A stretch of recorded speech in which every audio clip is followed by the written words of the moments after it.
উফ, ঘোড়ার মতো লাফিয়ে লাফিয়ে কোথায় যাচ্ছ? দেখতে পাও না নাকি এভাবে কেউ ধাক্কা দেয়? এখন কথা বলার সময় নেই, আমি যাই। আনহা আকিবের কোনো কথা না শুনেই দৌড় দিল। আকিব বুঝতে পারল না যে আনহা এভাবে দৌড়ে কোথায় যাচ্ছে। আকিব আনহার যাওয়ার দিকে তাকিয়ে আছে। আনহা সিঁড়ি বেয়ে সোজা ছাদে চলে গেল। আন্না এই সময় ছাদে গেল কেন? হুম, গিয়ে দেখতে হচ্ছে। আকিব ছাদে গিয়ে দেখে আনহা বৃষ্টিতে ভিজছে আর লাফালাফি করছে। বৃষ্টির পানি আনহার পুরো শরীর ভিজিয়ে দিয়েছে। আনহার পুরা সুতির শাড়ি ভিজে গায়ের সাথে লেপ্টে গেছে। ভেজা শরীরের প্রতিটি ভাঁজ স্পষ্টভাবে দেখা যাচ্ছে। খোলা চুলগুলো ভিজে পিঠ ও গলার সাথে লেপ্টে আছে। আনহা তো ভিজেই যাচ্ছে। আর আকিব ছাদের রেলিংয়ের সাথে হেলান দিয়ে পকেটে হাত দিয়ে দাঁড়িয়ে দাঁড়িয়ে আনহাকে দেখছে। এতে যে আকিব নিজেও ভিজে গেছে সেদিকে ওর খেয়াল নেই। ও আনহাকে দেখতে ব্যস্ত। বৃষ্টির প্রতিটি ফোঁটা আনহার মুখ ঠোঁট চোখ ভিজিয়ে দিচ্ছে। আকিব এখন এই বৃষ্টির পানিকে হিংসে করছে। যাকে এতদিন ও ছুঁতে পারেনি তাকে এই বৃষ্টি অনায়াসেই ছুঁয়ে দিচ্ছে। আকিব নেশাকাতর চোখে আনহার দিকে তাকিয়ে আছে। আকিব যে দাঁড়িয়ে দাঁড়িয়ে আনহাকে দেখছে সেটা আনহা খেয়াল করেনি। হঠাৎ পেছন ঘুরতেই আকিবকে দেখে ওর কাছে যায়। আরে আকিব, তুমি এখানে কখন এলে? আর বৃষ্টিতে ভিজেছো কেন? একটু আগেই তো গোসল করলে। আনহা বকবক করছে। আকিব ওর কথায় কান দিল না। আনহার দিকে তাকিয়ে আছে। বৃষ্টির পানি আনহার কপাল থেকে বেয়ে ঠোঁটের উপর দিয়ে গড়িয়ে গাল দিয়ে যাচ্ছে। সেটাই পর্যবেক্ষণ করছে আকিব। আনহা ওর সামনে হাত দিয়ে তুড়ি বাজাতেই আকিব ওর হাত ধরে টেনে নিজের সাথে মিশিয়ে নিল। আনহা তো পুরাই হ্যাং। আকিব এক হাতে আনহার কোমর চেপে ধরে আরেক হাত আনহার মাথার পেছনের চুল ধরে টেনে কাছে এনে আনহার ঠোঁটে ঠোঁট ছুঁয়ে দিল। আনহা নিজের চোখ বন্ধ করে ফেলল। আকিব আনহাকে আরও শক্ত করে জড়িয়ে ধরে। আকিবের এরকম কাজের জন্য আনহা মোটেও প্রস্তুত ছিল না। কিছুক্ষণ পর আকিবের হুঁশ আসে। এতক্ষণ ধরে ও কী করছিল ও নিজেই জানে না। এখন নিজের কাজের জন্য লজ্জাবোধ করছে আকিব। আনহাকে ছেড়ে দিয়ে চলে যেতে নিলেই আনহা আকিবের হাত টেনে ধরে একটানে নিজের কাছে আনলো। আকিবের দু পায়ের উপর আনহা নিজের পা রেখে আকিবের শার্টের কলার ধরে ওর ঠোঁটে ঠোঁট ডুবিয়ে দিল। আনহার এহেন কাণ্ডে আকিব রোবট হয়ে তাকিয়ে দেখে আনহা নিজের চোখ দুটো বন্ধ করে আছে। বৃষ্টির পানি আনহার চোখের পাপড়ি বেয়ে পড়ছে। আকিবও নিজের চোখ দুটো বন্ধ করে ফেলে। একটু বাদেই আনহা আকিবকে আস্তে করে ছেড়ে দিল। ঠোঁটের কোণায় একটা মুচকি হাসি দিয়ে বলল, তুমি তো খুব ভালো করেই জানো আমি কারোর ঋণ রাখি না। আকিব মাথা নিচু করে চলে আসতে নিলে ওর সামনে আনহা বাদ সাধে ওর কলার টেনে ধরে। আর কতদিন এভাবে চুপ করে থাকবে আকিব? হুম, একবারও নিজের মনের কথা বলতে পারলে না? নিজের ভালোবাসার কথাটাও বলতে এত সময় নিচ্ছ। আমাকে দেখে তুমি কি কখনোই বুঝতে পারোনি যে আমি তোমাকে কতটা ভালোবাসি? বলো আকিব। আকিব কোনো কথা বলছে না, আনহার দিকে তাকিয়ে আছে। Why are you silent Akib? আজকে তোমাকে বলতেই হবে। যদি তুমি আমাকে না বলছো যে ভালোবাসো, তাহলে আমি চলে যাব তোমাকে ছেড়ে, তোমার লাইফ ছেড়ে। এবার আকিব মুখ খুলল। ও আচ্ছা, আমাকে ছেড়ে চলে যাবে, কিন্তু থাকতে পারবে তো? আর এই আরিয়ান আদনান আকিব তোমাকে যেতে দেবে এটা ভাবলে কি করে? এরপরও তুমি যদি ভাবো যে তুমি চলে যাবে, তাহলে চেষ্টা করে দেখতে পারো যাওয়ার কোনো পথ খুঁজে পাও কিনা। আনহা আকিবের কথায় ভ্যাবাচাকা খেয়ে গেল। এসব আকিব কি বলছে? তুমি কি আমাকে ভালোবাসার কথা বলছো নাকি থ্রেট দিচ্ছ? কোনটা? তুমি যেটা মনে করো। Are you serious Akib? আমার চোখে কি কখনো তুমি ভালোবাসা দেখতে পাওনি? না। আকিব। আকিব আনহার কোমরে হাত দিয়ে টেনে নিজের সাথে মিশিয়ে নেয়। আমি লেটারে দেখেছিলাম, তোমার চোখে না। মানে? ওই দিন তুমি বারান্দায় দাঁড়িয়ে পড়ছিলে। মানে তুমি পুরো লেখাটা পড়েছিলে? হুম। তুমি কি ভেবেছিলে আমি পড়াতে মোটেই স্লো না? ওকে। আনহা এবার রেগে যায়। আকিবকে একটা ধাক্কা মেরে সরিয়ে দেয়। স্টুপিড বদমাইশ শয়তান ভূতের হাড্ডি, তাহলে এতদিন আমাকে ঘোরালে কেন? লেটারে আমার বসাবে না, বলতে হবে। বলতে হবে, তাই না? বলবো না। আই হেট ইউ বদমাইশের ঘর দুয়ার। বলতে বলতে আনহা চলে যেতে নিল। মিস আহিয়া আদনান আনহা, এই আরিয়ান আদনান আকিবের ভালোবাসার রং দিয়ে নিজেকে রাঙাতে চেয়েছিলেন না? আর সে ভালোবাসার রং না নিয়ে চলে যাচ্ছেন। আকিবের কথায় আনহা পেছনে ঘুরে তাকায়। আকিবের ঠোঁটের কোণে মায়াবী হাসি। আনহা টেবিলের দিকে তাকিয়ে আস্তে আস্তে আকিবের দিকে এগিয়ে আসে। আকিব পকেটে দু হাত দিয়ে দাঁড়িয়ে আছে। আনহা এসেই আকিবকে জড়িয়ে ধরল। আকিবও পকেট থেকে হাত বের করে আনহাকে দু হাতে আগলে রাখে। বৃষ্টিটা এখনও থামেনি। হয়তো ওদের সীমাহীন ভালোবাসার সাক্ষী হতে চায়, তাই অঝোর ধারায় বৃষ্টি পড়ছে। I hate. Hate you too. কিঞ্চিত হাসি দিল আকিব। আনহা মুস্কি হাসি দেয়। আনহা শাড়ি চেঞ্জ করে তোয়ালে দিয়ে মাথা মুছছে। আজকে বেশি ভিজে ফেলেছে, না জানি আবার ঠান্ডা লেগে যায়। আকিব কোথা থেকে এসে আনহার হাতে হেয়ার ড্রায়ার ধরিয়ে দিল। নাও, এবার তাড়াতাড়ি চুল শুকিয়ে ফেলো। ইচোর করে আমাকে বৃষ্টিতে ভিজিয়ে এখন এসেছে হেল্প করতে। আমি কি করলাম? তুমি তো ভিজলে, আমি তো পড়েই গেলাম। ও আচ্ছা, তোমার সাথে বকবক করতে করতে যে আমি কতটা ভিজে গেছি, এখন যদি ঠান্ডা লাগে। ও, এখন সব দোষ আমার? তোমার জন্য তো আমি 2বার গোসল করলাম, এখন যদি ঠান্ডা লেগে যায়?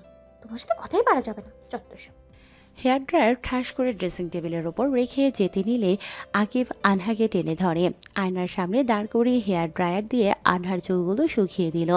আনহা আয়নায় তাকিয়ে আছে আর আকিবের কাজ দেখছে। চুল শুকানো শেষে নাও, এবারে ঠান্ডা লাগবে না। হ্যাপি? এবার গিয়ে কফি নিয়ে আসো 2 কাপ। বারান্দা বসে বৃষ্টি দেখার কফি খাওয়ার মজা আলাদা। ওকে। আনহা গিয়ে 2 কাপ চা বানিয়ে নিয়ে বারান্দায় যায়। গিয়ে দেখে আকিব একটা সিঙ্গেল কম্বল গায়ে জড়িয়ে বসে আছে। এ কি, এভাবে বসে আছো কেন? প্রচুর শীত করছে। ও, এই নাও চা। আমি তো কফি আনতে বললাম। খেয়ে দেখো, ভালো লাগবে। চা খেতে খেতে বৃষ্টি দেখার মজাই আলাদা। আনহা পাশের টেবিলে চায়ের ট্রে রাখলো। আকিব আনহার হাত ধরে নিজের সামনে বসিয়ে কম্বল দিয়ে জড়িয়ে ধরে। এটা কি হলো? এই কম্বলের শীত মানছে না, তবে এখন গরম হয়ে গেছে।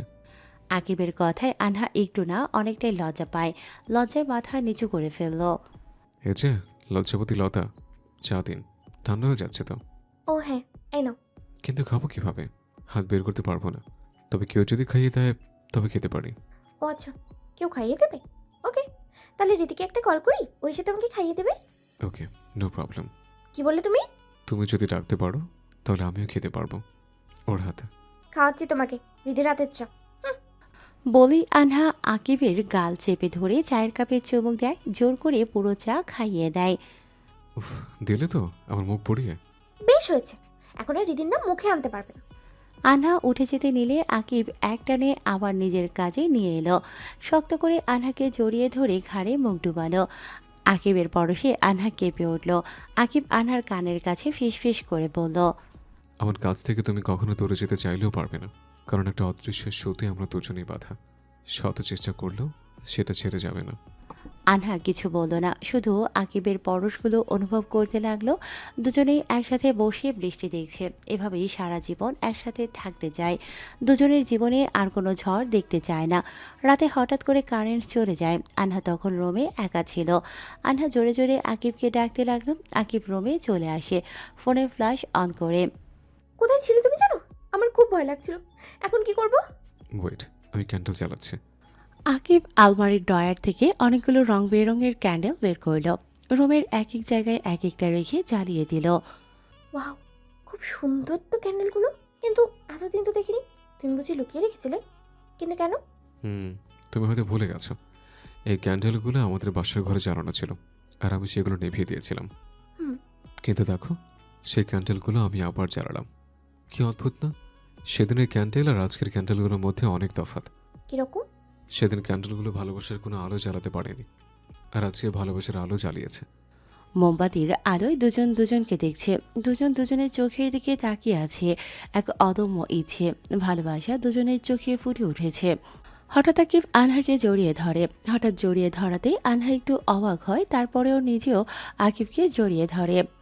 প্লিজ আনহা, আমাকে ছেড়ে কখনো চলে যেও না। আমি থাকতে পারবো না তোমাকে ছাড়া। I love you so much, please. এভাবে বলছো কেন? আর আমি বা কোথায় যাব? এটা কেমন প্রশ্ন? আমি জানি না, তবে আমার কেমন যেন ভয় হচ্ছে, তোমাকে হারিয়ে ফেলার ভয়। মেয়েদের মতো এত ভয় পাচ্ছ কেন? আমাকে দেখো না, আমি কি ভয় পাচ্ছি? তুমি যতটা ভয় পাচ্ছ, একটা মেয়েও ততটা ভয় পায় না। কি বললে? আমি মেয়েদের মতো ভয় পাই? পাও তো, শুধু ভয় না, মেয়েদের মতো লজ্জাও পাও। তাই হচ্ছে, তাহলে দেখা যাক আজকে কে লজ্জা পায়। কিভাবে? আনহা কিছু বলার আগেই আকিব আনহাকে কোলে তুলে নিল। আগে কি করছো? ছাড়ো, পড়ে যাবো। পড়ে গেলে আমার কোমরের সব হাড্ডিগুলো গুঁড়ো গুঁড়ো হয়ে যাবে। ভয় পাচ্ছ কেন? আমি তো আছি, একদম জায়গা মতো গিয়ে নামাবো। আনহার আর কিচ্ছু বুঝতে বাকি রইল না। লজ্জায় ওর লাল নীল সবুজ হয়ে গেছে। আকিব আনহাকে বিছানায় নিয়ে বসিয়ে দিল। আনহার মুখটা দেখার মতো ছিল। আকিব তা দেখে হেসে বলল, ভীত লজ্জাবতী কে তা এখনই প্রমাণ হয়ে গেল। দেখো আকিব, আকিব আনহার অস্ত্রদয় নিজের দখলে নিয়ে নিল। আনহা দুহাতে আকিবের শার্ট খামছে ধরে আস্তে আস্তে গভীরভাবে গভীর ভালোবাসায় দুজনে ডুবে দিল। রাত 2টো বাজে। আকাশে বিদ্যুৎ চমকাচ্ছে, মেঘের গর্জন শোনা যাচ্ছে, বৃষ্টিও হচ্ছে খুব। আকিব ঘুমিয়ে আছে আর আনহা আকিবের পাশে শুয়ে আছে, কিন্তু ওর ঘুম আসে না। আকিবের দিকে চেয়ে আছে। আকিব গভীর ঘুমে আচ্ছন্ন হয়ে আছে। আনহা আকিবের গালে হাত দিয়ে স্লাইড করতেছে। আকিবের ঘুমন্ত মুখটার দিকে তাকিয়ে আছে আনহা। অসম্ভব সুন্দর লাগছে আকিবকে। চুলগুলো কপালে এসে পড়েছে, যার কারণে আকিবের সৌন্দর্য আরও বেড়ে গেছে। আনহা আকিবের চুলগুলো আরও এলোমেলো করে দিল। তারপর আস্তে আস্তে আকিবকে ডাকতে লাগলো। আকিব, আকিব। একটু নড়ে চড়ে আবার ঘুম। উফ, আকিব, আমার ঘুম মাটি করে এখন নিচে মরার মতো ঘুমাচ্ছে। আকিব চোখ মেলে তাকায়। What happened? ঘুম পাচ্ছে তো? কিন্তু আমার ঘুম আসছে না, সো তুমিও ঘুমাতে পারবে না, ওকে? আকিব আনহাকে নিজের কাছে টেনে নিয়ে ওর বুকের ওপর মাথা দিয়ে শুয়ে পড়ল। এটা কি হচ্ছে? আমার ঘুম আসছে না আর তুমি এভাবে ঘুমাচ্ছ? ওঠো। আকিব আরও শক্ত করে জড়িয়ে ধরে আছে আনহাকে, যার কারণে আনহা ওকে ঠেলে সরাতে পারছে না। অবশেষে ব্যর্থ হয়ে হাল ছেড়ে দিল। আকিব আনহার হাত টেনে নিয়ে ওর মাথার উপর রাখলো। আনহা মুচকি হেসে আকিবের সিল্কি চুলগুলো আস্তে আস্তে টানতে লাগলো। এভাবে আনহাও একসময় ঘুমিয়ে পড়ল। সকালে রৌদ্রের মৃদু আলো চোখে পড়তেই আনহার ঘুম ভাঙে। তাকিয়ে দেখে রৌদ্রের আলো চারিদিকে ছড়িয়ে পড়েছে। দেখে বোঝাই যায় না যে কালকে অনেক বৃষ্টি হয়েছিল। আকিব এখনো আনহার বুকের উপর ঘুমানো। আনহা আস্তে করে আকিবকে সরিয়ে বাথরুমে চলে যায়। গোসল সেরে শাড়ি পরে তোয়ালে দিয়ে মাথা মুছতে মুছতে বের হয়ে আনহা গিয়ে আকিবকে ডাকতে লাগলো। আকিব ওঠো তাড়াতাড়ি, কয়টা বাজে খেয়াল আছে? আনহার ডাকে আকিব লাফ মেরে উঠল। উফ, দিলে তো আমার সুন্দর স্বপ্নটাকে নষ্ট করে। ও তাই? এত স্বপ্ন কেন দেখো? চুপচাপ ঘুমাবে, স্বপ্ন দেখার কি আছে? আনহার কথায় আকিব এক দফা অবাক হয়। হোয়াট? স্বপ্ন দেখার পিছনে আমার হাত কোথায়? ঘুমালে তো যে কেউ স্বপ্ন দেখে, তুমিও তো দেখো। আর আমি কি ইচ্ছে করে স্বপ্ন দেখি?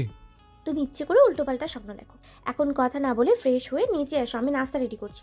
আর একটু ঘুমিয়ে নেই। তাহলে অফিসে কি আমি যাব? না না, আমি যাব, কিন্তু আজকে না, কালকে। কি? আমি এক্ষুনি বাবাকে ফোন করে বলছি। আচ্ছা, চালে পড়লাম তো। আল্লাহ, আমার মতো শাকচুনি বউ যাতে আর কারো কপালে না পড়ে। কি? আমি আমি শাকচুনি? ওকে, থাকো তুমি এখানে, আমি যাই। একদম আমার কাছে আসবে না, রীতির কাছে যাও। হাতের তোয়ালে আকিবের মুখের উপর ছুঁড়ে মেরে চলে যায় আনহা। আকিবও হাসতে হাসতে ওয়াশরুমে চলে যায়। আনহাকে রাগাতে আকিবের বেশ ভালো লাগে, তাই তো বারবার রাগিয়ে দেয়। ফ্রেশ হয়ে আকিব নিচে যায়। আনহা খাবার রেডি করতেছে। আকিব গিয়ে বসে। আনহা এখনও রেগে আছে। ঠাস টুস প্লেট গ্লাস আকিবের সামনে রাখে। পারলে ওর মাথায় ছুঁড়ে মারে, কিন্তু মারে না। আকিবকে খাবার দিয়ে চলে যেতে নিলে আকিব আনহার হাত টেনে নিয়ে ওর পাশের চেয়ারে বসায়। তারপর নিজের হাতে খাইয়ে দেয়। আনহা প্রথমে খেতে চায় না, কিন্তু আকিবের ইনোসেন্ট ফেস আর চোখের দিকে তাকিয়ে না খেয়ে থাকতে পারে না। আনহাকে খাইয়ে আকিব নিজেও খেয়ে নিল। তারপর অফিসে যাওয়ার জন্য দরজা পর্যন্ত গিয়ে আবার ফিরে আসে। আনহা তখন টেবিল গোছাচ্ছিল। আকিবকে আসতে দেখে চোখের ইশারায় জিজ্ঞেস করলো কি হয়েছে। আকিব এসেই আনহার কপালে আলতো করে ঠোঁট ছুঁয়ে দিল। মুচকি হেসে চলে গেল। আনহা আকিবের যাওয়ার দিকে তাকিয়ে মিষ্টি হাসি দিয়ে আবার নিজের কাজে মন দিল। আকিব চলে যাওয়ার পর ওর শ্বশুর শাশুড়ি আসে, সাথে রিমিকেও নিয়ে আসে। কয়েকদিন রিমি এখানেই থাকবে। আনহাও খুব খুশি, কারণ এতদিন একা থাকতে থাকতে বোর হয়ে গেছে। এবার রিমির সাথে থাকলে সময় তাড়াতাড়ি কাটবে। উফ, আকিব, আর কতক্ষণ লাগবে? 1 ঘন্টা যাবত বসিয়ে রেখেছো, ছবি আঁকতে আর কত সময় লাগবে? ব্যাস, আর 5 মিনিট। 5 মিনিট করতে করতে ঘন্টা পার করে দিলে, এখনো তোমার 5 মিনিট শেষ হলো না। উফ। নাও, পেন্টিং কমপ্লিট। আকিব গিয়ে আনহাকে এনে পেন্টিংয়ের সামনে দাঁড় করালো। Beautiful, wow. হুম, কার পেন্টিং দেখতে হবে না? আমি সেটা বলিনি, বলেছি আমাকে অনেক সুন্দর লাগছে। হুম, কার বউ দেখতে হবে না?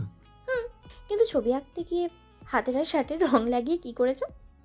আকিব পেছন থেকে আনহার কোমর ধরে, ফলে আনহার পেটে অনেকটা রং লেগে যায়। নো প্রবলেম, এটা তো ভালোবাসার রং, আর সেই রং দিয়ে তোমার ছবি এঁকেছে। আমার গায়ে লাগলে সমস্যা কোথায়? এসবের কি দরকার ছিল? নিজেরও তো কষ্ট হলো, এত টাইম লাগলো। লিসেন, এটুকু সময় কিছুই না। আমি তো তোমার জন্য সারা জীবন ধরে এইভাবে পেন্টিং করতে চাই, because you are my love life and you are my life line. Okay, তাহলে আমি তোমার ছবি আঁকবো। রিয়েলি? তুমি পারবে? কেন পারবো না? তুমি পেজটা চেঞ্জ করে আমার জায়গায় গিয়ে বসো, দেখবে 5 মিনিটের মধ্যে তোমার ছবি এঁকে দেবো। ওকে। আকিব পেজ চেঞ্জ করে গিয়ে চেয়ারে বসে। আনহা 5 মিনিট ধরে আঁকিবুকি করে। কমপ্লিট। আকিব এসে দেখো যাও। আকিব পুরোই অবাক, এত তাড়াতাড়ি ছবি আঁকা ইম্পসিবল। তবু আকিব এগিয়ে যায় দেখার জন্য। পেন্টিংয়ের সামনে গিয়ে আরেক দফা অবাক হয়। আনহা আকিবের ছবির জায়গায় একটা কাকতাড়ুয়া ছবি এঁকেছে। আকিব রাগী চোখে পেছনে তাকায়, কিন্তু আনহা নেই, অনেক আগেই পালিয়েছে। আনহা দরজার পাশেই দাঁড়ানো ছিল। আকিবকে ডেকে একটা ভেঙচি কেটে দৌড়ে চলে গেল। এখন পালাও, একবার তোমাকে বাগে পাই। রাতে আকিব বিছানায় শুয়ে শুয়ে ল্যাপটপে কাজ করছিল। আনহা কফি হাতে রুমে যায়। আকিবের দিকে কফি এগিয়ে দেয়। আকিব কফি নিয়ে পাশের টেবিলে রেখে আনহাকে টান দিয়ে বিছানায় ফেলে দেয়। হাত দুটো বিছানার ছাদে চেপে ধরে। আমাকে দেখে কি তোমার কাকতাড়ুয়া মনে হয়? হ্যাঁ, না। তাহলে কাকতাড়ুয়া ছবি আঁকছিলে কেন? এমনি। এমনি? রিমি আপু। আকিব ঘাবড়ে গিয়ে দরজার দিকে তাকায়। আনহা আকিবকে ধাক্কা দিয়ে সরিয়ে উঠেই দৌড়ে দরজার কাছে গিয়ে দাঁড়ালো। পেছনে ঘুরে দেখলো আকিব বোকার মতো তাকিয়ে আছে। আনহা আকিবকে আবার ভেঙচি কেটে দৌড়ে চলে গেল। আকিব তো রাগে ফুলে ঢোল হয়ে গেছে। ডিনার সেরে আকিব আগেই রুমে চলে গেল। আনহা সব কিছু গুছিয়ে তারপর রুমে যায়। রুমের দরজাটা ভেজানো ছিল। আনহা আস্তে আস্তে দরজাটা একটু ফাঁক করে রুমে উকি দিল। সারা রুমে চোখ বুলিয়ে দেখলো আকিব নেই। মনে হচ্ছে বাথরুমের না হয় বারান্দায়। আমি এখন তাড়াতাড়ি গিয়ে শুয়ে পড়ি, না হলে এই যাত্রায় আর রক্ষা নেই। আনহা কোনো দিকে না তাকিয়ে রুমে ঢুকে একটু এগোতেই ঠাস করে দরজা লাগানোর শব্দে পেছনে ঘুরে তাকায়। আর কেউ নয়, আকিব এতক্ষণ দরজার পেছনে লুকিয়েছিল, তাই আনহা দেখতে পায়নি। আকিবকে দেখে আনহা শুকনো ঢোক গিলল। আকিব আনহার দিকে এগিয়ে আসে। আনহা দৌড় দিতে নিলেই আকিব ওর হাত ধরে টেনে নিজের বুকের সাথে আনহার পিঠ মিশিয়ে নেয়। আনহার এক হাত পিছমোড়া করে ধরে আছে, আর অন্য হাতে আনহার কোমর আর হাত সহ ধরে আছে। আনহা ছোটার শত চেষ্টা করেও পারল না। শেষে চুপ করে দাঁড়িয়ে আছে। আমাকে কাকতাড়ুয়া বানানো, তাই না? এর শাস্তি তোমাকে পেতেই হবে। আনহা ভয়ে কাচুমাচু হয়ে গেল। কি শাস্তি? বিশ্বাস করো, আমি মজা করে এঁকেছিলাম। আর আমি কি তোমার মতো ভালো ছবি আঁকতে পারি? সেটা আমার জানার দরকার নেই। আমি তোমাকে এখন শাস্তি দেব। বলতে বলতে আকিব আনহার ঘাড়ে নিজের ঠোঁট বোলাতে লাগলো। আনহা আকিবের পরশে বারবার কেঁপে কেঁপে ওঠে। আকিব নিজের কাজে ব্যস্ত। এতদিন পর ওদের ভালোবাসা পূর্ণতা পেল। আকিব চায় না আনহাকে এক মুহূর্তের জন্য দূরে রাখতে, চায় এভাবেই সারা জীবন আনহাকে নিজের পাশে পেতে। সকালবেলা ঘুম থেকে উঠে আনহা নিজেকে আকিবের বুকের উপর আবিষ্কার করে। আকিব আনহাকে নিজের বুকের সাথে চেপে ধরে ঘুমিয়ে আছে। আনহা আকিবের থেকে নিজেকে ছাড়াতে চাইলে আকিব আরও জোরে নিজের সাথে ওকে চেপে ধরে। উফ, আকিব ছাড়ো, আমাকে যেতে দাও। আমি না ছাড়া পর্যন্ত তুমি কোথাও যেতে পারবে না। কথা না বলে চুপচাপ ঘুমাও, আর আমাকে ঘুমাতে দাও।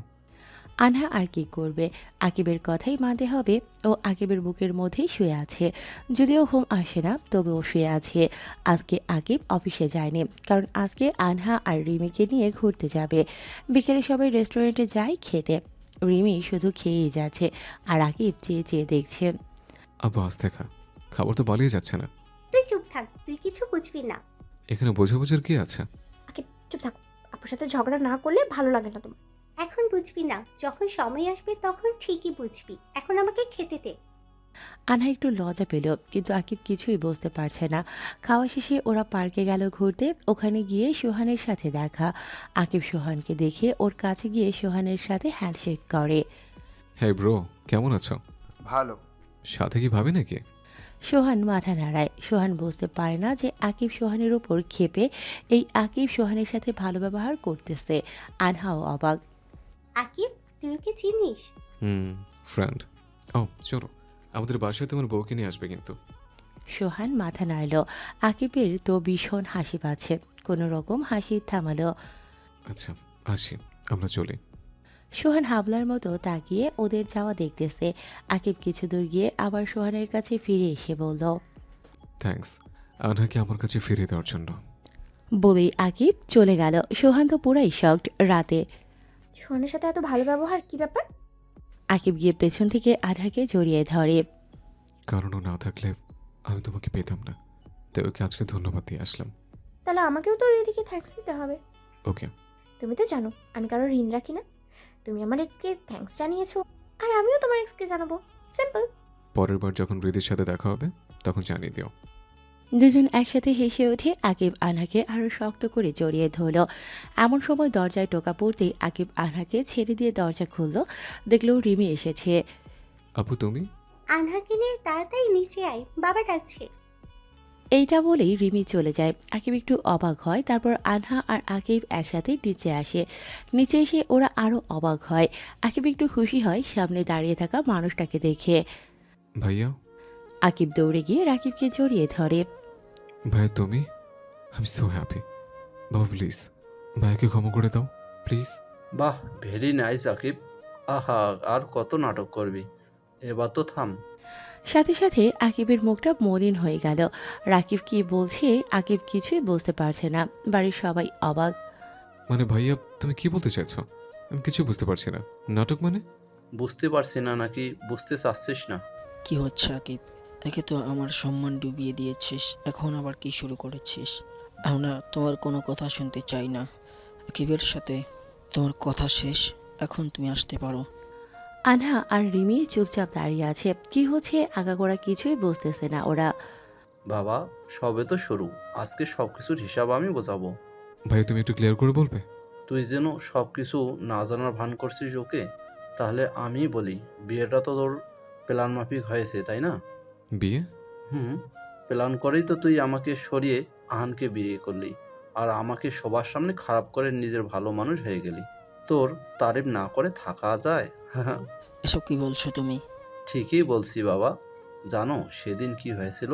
তাহলে শোনো, আমি গাড়ি থেকে নেমে আমার বন্ধুর জন্য ওয়েট করছিলাম, আর তখন আকিবের লোকেরা এসে আমাকে তুলে নিয়ে যায়, আর তোমরা আকিবের সাথে আনার বিয়ে দিয়ে দিলে, আর আমি খারাপ হয়ে গেলাম। কি ঠিক বলছি তো আকিব? আকিবের পা থেকে মাটি সরে যায়। রাকিব মিথ্যে কেন বলতেছে? ও কিছু ভেবে পাচ্ছে না। মিথ্যা বলো না, কি প্রমাণ আছে তোমার কাছে? আমি জানি বাবা, আমাকে প্রমাণ দিতে হবে, আর প্রমাণ আমি সঙ্গে করেই নিয়ে এসেছি। Officer, please come. তিনজন পুলিশ দুজন লোককে নিয়ে বাড়িতে ঢুকলো। এই হলো আকিবের ভাড়া করা লোক, এরাই আমাকে তুলে নিয়ে গেছিল। আমি এতদিন প্রমাণের কারণে সবাইকে সত্যিটা বলতে পারিনি, কিন্তু আজকে আমি প্রমাণ সহ এসেছি। অফিসার, এই বল সব সত্যি? হ্যাঁ, আমি আকিব স্যার। আমাদের টাকা দিয়ে বলেছিল ওনার বাইকে কিডন্যাপ করতে, আমরা টাকার জন্য তাই করেছিলাম। একথা শুনে আকিব দুকদম পিছিয়ে যায়। আকিব আর নিজের মধ্যে নেই, কেননা অজানা ঘোরের মধ্যে পড়ে গেছে ও। বাড়ির সবাই কেমন যেন হয়ে গেছে রাকিবের কথা শুনে। আনহা এতক্ষণ দাঁড়িয়ে দাঁড়িয়ে সব শুনছিল। আনহা এসব কিছুই বিশ্বাস করতে পারছে না। সব স্বপ্ন মনে হচ্ছে ওর কাছে। আনহা আস্তে আস্তে আকিবের সামনে যায়। কাপা কাপা হাতে আকিবের শার্ট ধরে টানতে টানতে কাপা কাপা গলায় বলল, আকিব, এসব কি সত্যি? তুমি বলো, তুমি সত্যি এসব করেছো? বলো। আনহা ট্রাস্ট মি, আমি এসব কিছুই করিনি। আমি এসবের কিছুই জানি না। এক্স্যাক্টলি, আকিব এরকম ছেলেই না, আমি বিশ্বাস করি না। আমি জানি এই সব কেউ বিশ্বাস করতে চাইবে না, তাই আমি সব প্রমাণ নিয়ে এসেছি। আমার সত্যি ভাবতে ঘৃণা হচ্ছে আকিব, আমার সাথে এমনটা কিভাবে করতে পারলো। ও যদি একবার আমাকে বলতো যে ও আনাকে বিয়ে করতে চায়, তাহলে আমি ওর কথায় মেনে নিতাম। আমি নিজে দাঁড়িয়ে থেকে আনার সাথে ওর বিয়ে দিতাম। ছি আকিব, তুই এতটা নিচে কিভাবে নামতে পারলি? আমার তো ওকে নিজের ছেলে ভাবতেও লজ্জা করছে। বলতে বলতে তিনি সোফায় বসে পড়েন। আকিব ওর বাবাকে কিছু বলতে যাবে তার আগেই তিনি আকিবকে থামিয়ে দিলেন। আকিব, তুমি এমনটা করতে পারবে আমি সেটা স্বপ্নেও ভাবিনি। কেন করলে? এখন তো তোমাকে পুলিশে দেওয়া উচিত। না বাবা, আমি এসব চাই না, এতে আকিবের লাইফটা নষ্ট হয়ে যাবে। আমি এটা চাইবো না বাবা। অফিসার, ওনাদের নিয়ে চলে যান। পুলিশ চলে যায়। আকিব ফ্যালফ্যাল করে ওর বাবার দিকে তাকিয়ে আছে।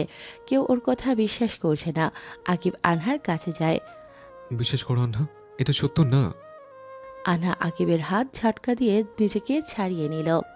তাহলে সত্যিটা কি? বলো, তাহলে সত্যিটা কি? তুমি এতটা নিচু মনের মানুষ, সেটা আমি আজ বুঝলাম। ছি, তুমি কেন করলে এটা? কেন? আনহা প্লিজ ট্রাস্ট মি, এসব মিথ্যা। তাহলে ওই লোকগুলো কেন তোমার নামে মিথ্যে কথা বলবে? বলো, কেন আমার লাইফ নিয়ে খেলা করলে? কেন এত নাটক করলে? আনহা আমার কথাটা একটু শোনো। আনহা আকিবের থেকে নিজেকে ছাড়িয়ে নিল। চোখের পানি ওর বাদ মাঝে না। যে আকিবকে এত বিশ্বাস করলো, ভালোবাসলো, সেই আকিব ওকে ঠকালো, এটা আনহা কিছুতেই মেনে নিতে পারছে না। অনেক হয়েছে, আর না, তোমার মতো একটা জঘন্য মানুষের সাথে এক ছাদের নিচে থাকা আমার পক্ষে সম্ভব না। আনহা উপরে চলে যায়, আকিবও পিছু পিছু যায়। আকিবের বাবা মা সোফায় বসে পড়ল, রিমি ওর মাকে সামলাচ্ছে। আনহা এক দৌড়ে রুমে চলে আসে, ওর ভেতরটা দুমড়ে মুচড়ে যাচ্ছে। আকিবের কাজে ওর ঘৃণা হচ্ছে। এই আকিবকে ও কিনা ভালোবেসেছিল। ছি। আনহা নিজের ব্যাগ গোছাচ্ছে, আকিব আনহাকে বাধা দিচ্ছে। আকিব আনহার হাত টেনে ধরে। প্লিজ আনহা, রাগের মাথায় কোনো সিদ্ধান্ত নিও না। আমাকে ছেড়ে চলে যেও না। আমি তোমাকে ছাড়া থাকতে পারবো না, প্লিজ। আমি ঠান্ডা মাথায় সব ভেবেছি। তোমাকে আমি নিজের থেকেও বেশি বিশ্বাস করেছিলাম, আর তুমি আমাকে এভাবে ঠকালে। তুমি আমাকে ভুল বুঝছো। এতদিন তোমাকে আমি ভুল বুঝে এসেছিলাম, আজ ঠিক বুঝলাম। তাই আমি সিদ্ধান্ত নিয়েছি, আমি তোমার সাথে আর থাকতে পারবো না। প্লিজ আমাকে আটকেও না। আকিবের শত বাধা আনহা মানল না, নিজের ব্যাগ গুছিয়ে রুম থেকে বের হয়ে গেল। আকিব নিচের ফ্লোরে বসে পড়ল, চোখের পানি টলমল করছে। শেষমেশ আনহা ওকে ভুল বুঝলো। আনহা তো ওকে ভালোবাসে, তাহলে আজকে কেন আনহা ওকে বিশ্বাস করতে পারল না? আর আকিব ভেবে পাচ্ছে না ওর ভাইয়া কেন এমন মিথ্যে অপবাদ দিল ওর নামে। আনহা নিচে নেমে আসে।